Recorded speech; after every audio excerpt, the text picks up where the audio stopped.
Hey guys, what's going on? Devin here. Hope you guys are having a good day so far, and welcome to the final installment of Fixing TMNT.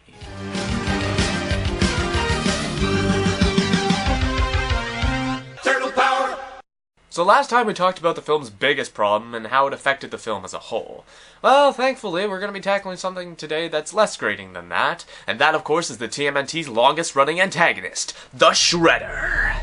Oroku Saki, leader of the elusive Foot Clan and one of the most dangerous villains in all of fiction. He has become synonymous with every incarnation of the TMNT mythos, through his subtle but powerful presence, as well as his sinister motives and deeds. So bearing in mind all the dastardly things we know about the Shredder, what is this film's interpretation? Some random guy in a suit of armor who stands as a bodyguard to some random businessman we've never heard of before. Huh. Okay, so there is a little bit more backstory to this incarnation of the Shredder than there is to be let on. Originally, William Fichtner was cast as Eric Sachs with the intent of being an Americanized version of Oroku Saki, hence the character being Shredder.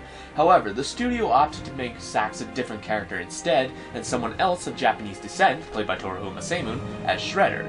Although many sources claim this was due to the Mandarin controversy caused by Iron Man 3, let's be honest, the change was made because fans got butthurt over the situation and wouldn't accept this new interpretation of the character.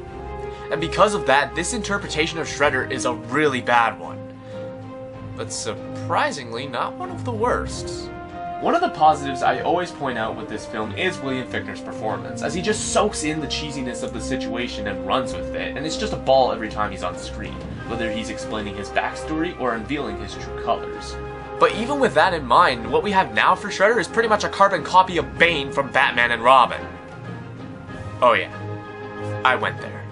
Shredder does little to nothing in this movie, only being around to either show how dark and mysterious he is, or to simply just beat up the Turtles. He's supposed to have this grand backstory, but the film never shows it to us, thus making us wonder whether it's even Oroku Saki under the armor. So, how exactly do we fix Shredder? Simple. Shredder shouldn't even be the villain. Okay, let me reiterate what I mean. Basically, Eric Sachs should be the main villain, and he should don a version of the Shredder armor at some point, but I don't think he should be an Americanized Oroku Saki. Instead, he should go by a different name and portray a different kind of TMNT villain. But what kind of villain fits Sachs' original character? Well, I mean, there's a couple villains that fit him, but I don't know. Oh, for God's sake, he's Baxter Stockman! I mean, people have already stated that Sachs is pretty much the film version of Stockman, so why not just go all the way and make him Baxter Stockman altogether? I mean, he's a scientist, head of a big corporation, develops tech for evil purposes, the list goes on and on.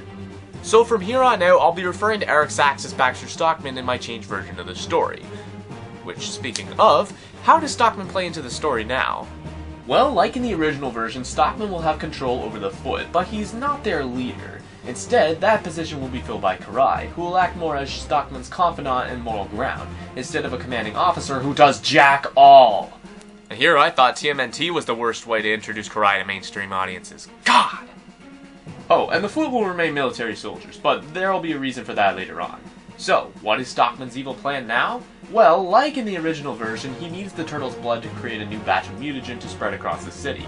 However, instead of making a cure to sell us some get-rich-quick nonsense, he'll instead be utilizing a mind control sedative inside the mutagen to create a mutant army that he'll use to, you guessed it, take over the world. Of course! Now this feels like an old-school Turtles story, with the villains going to huge extremes to accomplish an outlandish evil plan. Plus, now knowing the backstory we have for our characters, this still manages to tie this subplot in with the Turtles as well as April's. But now this brings up a bigger question. What comes of Shredder? Is he mentioned anywhere in the film? Absolutely! With Karai serving as Stockman's confidant and his go-to person to utilize the Foot, the two would have regular conversations about Stockman's plan, and Karai will be somewhat against it. In fact, she'll mostly just be around to nag Stockman about how her father would not be pleased with how Stockman is treating the Foot, turning it into this unimpressive Black Ops team instead of the badass ninja clan that the name has been built upon. And thus, this would bring us to what I think would be the post-credit scene. Basically, Stockman would be in jail and severely injured after his fight with the Turtles, and would be confronted by Karai, who's just standing in the shadows, glaring at him. Stockman would just snicker and be all like, did you come here to say I told you so? And then you'd hear it, this big booming voice just say, no, I did. Then you see a big shadowy figure appear beside Karai. You still don't see his face, but you know who it is. Stockman would be scared silly while this mystery person disgraces him for tarnishing the Foot's name and making a mockery of their legacy, before leaving Stockman to rot in prison. But then, he'll look to Karai on their way out, and he'll ask about these creatures that they fought, to which he vows he will destroy those who defeated the Foot, saying he will punish these turtles.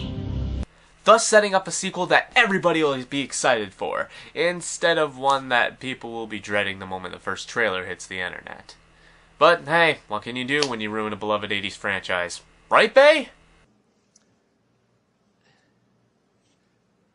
Excuse me, I'm sorry. I'm sorry. Okay. And with that concludes Fixing TMNT. I hope you guys enjoyed this little series of mine, and hey, if there are any other movies you want me to do in this format, please let me know. This was a lot of fun to do. But until next time, if you guys agree or disagree with my thoughts and opinions, please let me know in the comment section below, as well as liking and sharing this video with all your friends. And be sure to like Shadow Shoveler Productions on Facebook and follow me on Twitter at Shadow Shoveler. And until next time, that's about it. Thank you guys for watching. Defoe's out. Turtle power! Turtle power!